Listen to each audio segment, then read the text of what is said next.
کرتے ہیں، کہتے ہیں چار مسلک چاروں برحق. کس کا؟ امام ابو حنیفہ کا، امام شافعی کا، امام مالک کا، احمد ابن حنبل کا. چار مسالک ہیں، چاروں برحق. محمد الرسول اللہ کا مسلک کہاں گیا؟ صفحہ ہستی سے مٹا دیا. وہ شروع سے تھا، اس وقت سے تھا جب جبریل اقرأ بسم ربک الذی خلق لے کر اترا تھا. یہ اس مسلک کی بنیاد تھی، یہ پہلی آیت تھی، اور اس کا اختتام احکام کے لحاظ سے اس آیت نے کر دیا الیوم اکملت لکم دینکم واتممت علیکم نعمتی ورضیت لکم الاسلام دینا. یہ دین محمدی تھا جو حنفیت سے پہلے تھا، شافیت سے پہلے تھا، مالکیت سے پہلے تھا، حنبلیت سے پہلے تھا، جس پر چلنے کی وجہ سے آسمان سے اللہ کے نبی کو یہ پیغام ملا ابو بکر فی الجنہ، عمر فی الجنہ، عثمان فی الجنہ، علی فی الجنہ، طلحہ فی الجنہ، زبیر فی الجنہ، سعید فی الجنہ، سعد فی الجنہ. عبد الرحمن ابن عوف اور ابو عبیدہ بن جراح کے بارے میں ارشاد ہوا یہ بھی جنتی. وہ مسلک تھا یا نہیں جو نبی کے زمانے؟ اچھا، نبی کے زمانے میں صحابہ حنفی تھے، نقشبندی تھے، قادری اور چشتی تھے؟ بولیے نا. سہروردی تھے، رضوی تھے؟ نہیں. کون تھے؟ محمدی علیہ الصلاۃ والسلام. حضرت معاویہ رضی اللہ تعالیٰ عنہ حضرت عبداللہ ابن عباس سے سوال کرتے ہیں، علوی ہو یا عثمانی ہو.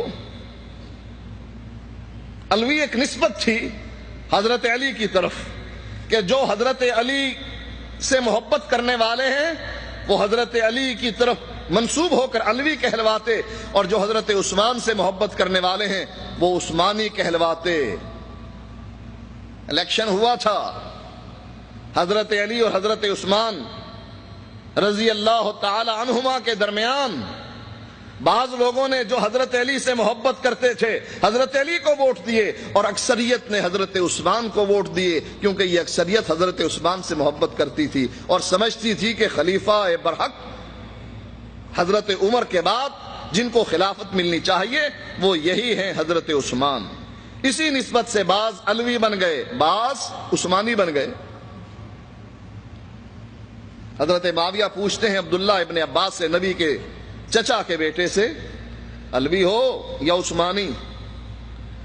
فرمانے لگے معاویہ نہ میں علوی ہوں نہ میں عثمانی ہوں، میں کیا ہوں؟ میں محمدی ہوں، محمد صلی اللہ علیہ وسلم کو ماننے والا.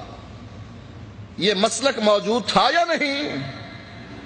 بولیے، یہ مسلک موجود تھا یا نہیں؟ جس مسلک پر چلنے والے نے حضرت عمر کے فتوے کو رد کر دیا تھا. کیا کہا؟ ابو کا یمنا و انت تتمتع، تیرا باپ تو حج تمتع سے منع کرتا تھا اور تم حج تمتع کرتے ہو.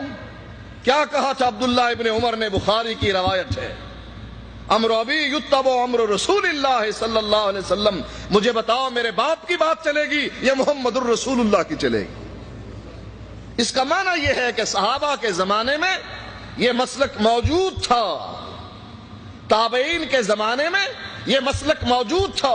جب حضرت عبداللہ ابن عباس ایک مسئلہ بیان کرتے ہیں، جواب میں کہنے والا کہتا ہے ابو بکر نے یوں فرمایا، عمر نے یوں فرمایا، تو عبداللہ ابن عباس فرماتے ہیں مجھے ڈر ہے کہ کہیں یہ کہنے پر کہ میں نبی کی حدیث پیش کرتا ہوں اور تم ابو بکر اور عمر کا قول پیش کرتے ہو، مجھے ڈر ہے کہ یہ کہنے کی وجہ سے تم پر آسمان سے پتھروں کی بارش نازل نہ ہو.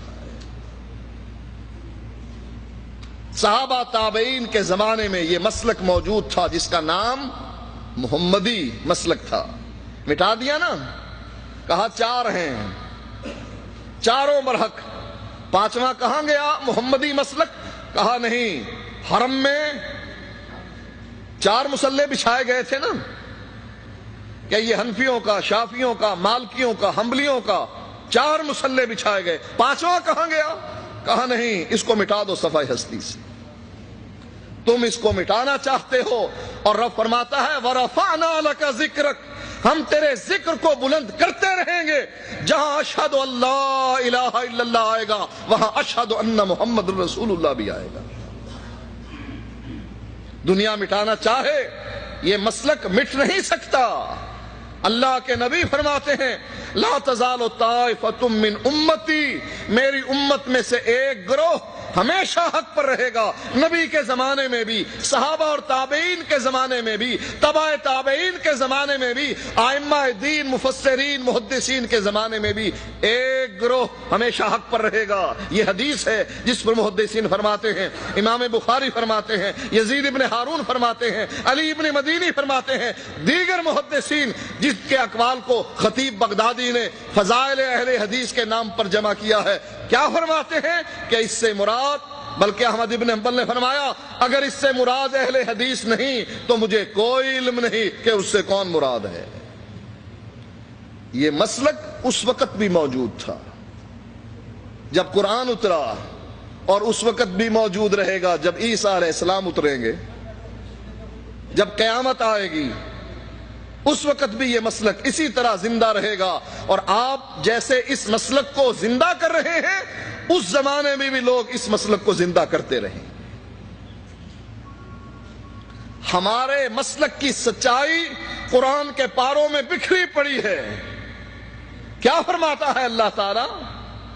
وما ارسلنا من رسول الا لیطاع باذن اللہ، میں انبیاء کی جماعت کو بھیجتا ہی اسی لیے ہوں کہ اس کی اتباع کی جائے.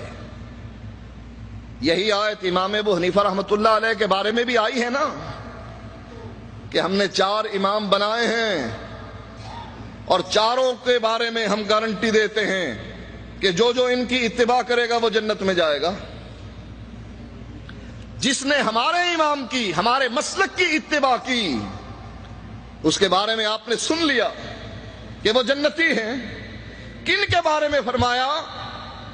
رضی اللہ عنہم ورضوا عنہ. یہ کس کے بارے میں فرمایا؟ صحابہ کے بارے میں جنہوں نے اللہ کے نبی کی اتباع کی، نبی کی زبان سے یہ بات سنی من اطاعنی دخل الجنہ، جو میرے پیچھے چلا وہ جنت میں پہنچا، ومن عصانی فقد ابا، اور جس نے میری نافرمانی کی، میرے راستے کو چھوڑ دیا، وہ جہنم میں پہنچا. کوئی شک ہے اس کے بارے میں کہ صحابہ جنتی نہیں؟ کیا خیال ہے آپ کا؟ صحابہ جنتی ہیں کہ نہیں؟ کس وجہ سے؟